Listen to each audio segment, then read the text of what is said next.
Hey everyone, back with another video here. Today I'm going to show you exactly where the catalytic converters and the oxygen sensors are on this vehicle. 2006 Pontiac G6 V6 3.5 liter engine. This is the base model.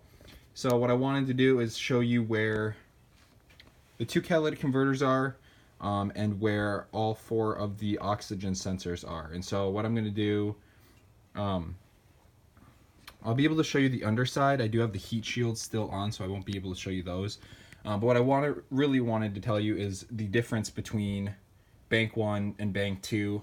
A lot of times on scan tools, when you scan your car for codes, tells you your bank 2 catalytic or your catalyst system is below threshold efficiency. You could easily diagnose, or anyone could really easily diagnose the wrong one, and that is $100 or more fix, depending on if you go to a junkyard or not. That was for nothing. So this is my service manual for a 3.5 liter engine. Actually, this is a,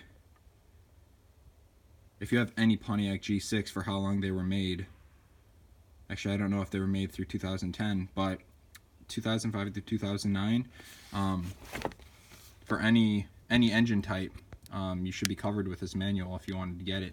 I think it was about $40 online, and it has helped me out a ton with stuff that the internet does not have. So here's my engine layout. This is where all my spark plug wires plug in before they go up to the spark plugs themselves.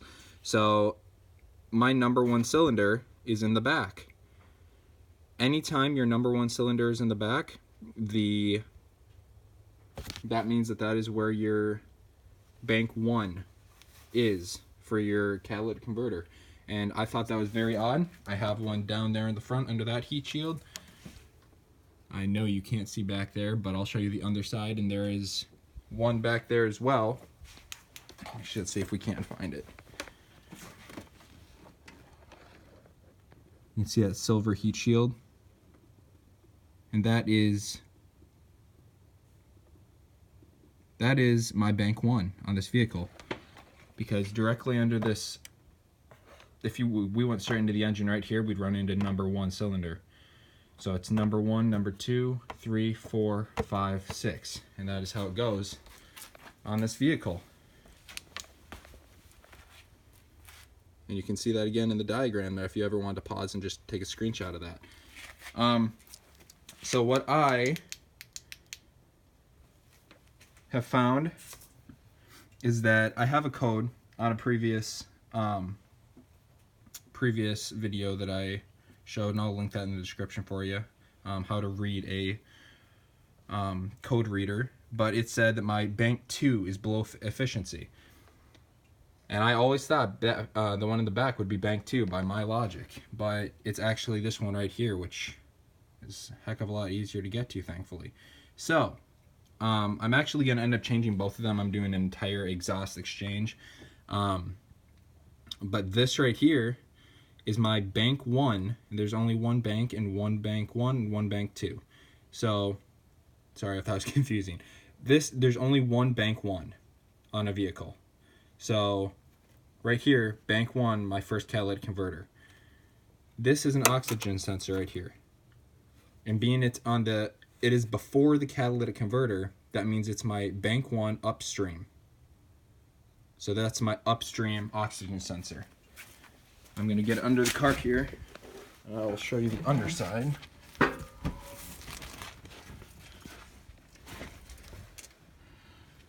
a lot of oil. That's just another issue. So this is the underside. That is my catalytic converter right here. I am not going to touch it. I have been running my car and it is very hot, so I'm not going to touch that. And then clearly right here, you see my second oxygen sensor. So this is the one below the catalytic converter. It's after it. And so this catalytic converter, for this one, this is my downstream oxygen sensor. There's an upstream and a downstream. Upstream, it means it's before the catalytic converter. Downstream means that it's after. If I go a lot further down, you will see, actually you won't see, it's pretty tight down here. It might be almost impossible for me to see it up there. I'm sure you can see that actually. That is my bank 2, or yeah, nope, this is behind. So this is my bank 1, I'm sorry. My bank 1 catalytic converter. You can see that oxygen sensor right there. I'll hold it there for a second so you can see it, but that's the downstream. You can see that it is clearly after the catalytic converter, which means that it is the downstream. Let me get out from under my car here. I'll be able to show you the one last oxygen sensor for anyone who does not know. If you do know, kudos to you. It took me a long time to fully understand why I was wrong in the first place.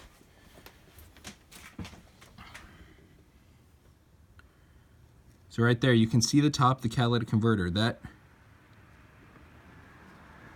not sure if you'll be able to see with all these shadows in here.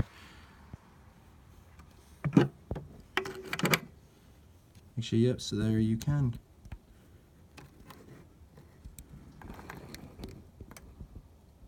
There's the other catalytic converter.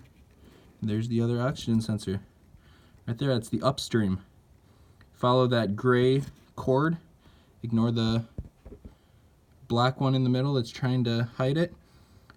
That is your upstream for the bank 2. I'm so sorry, bank 1.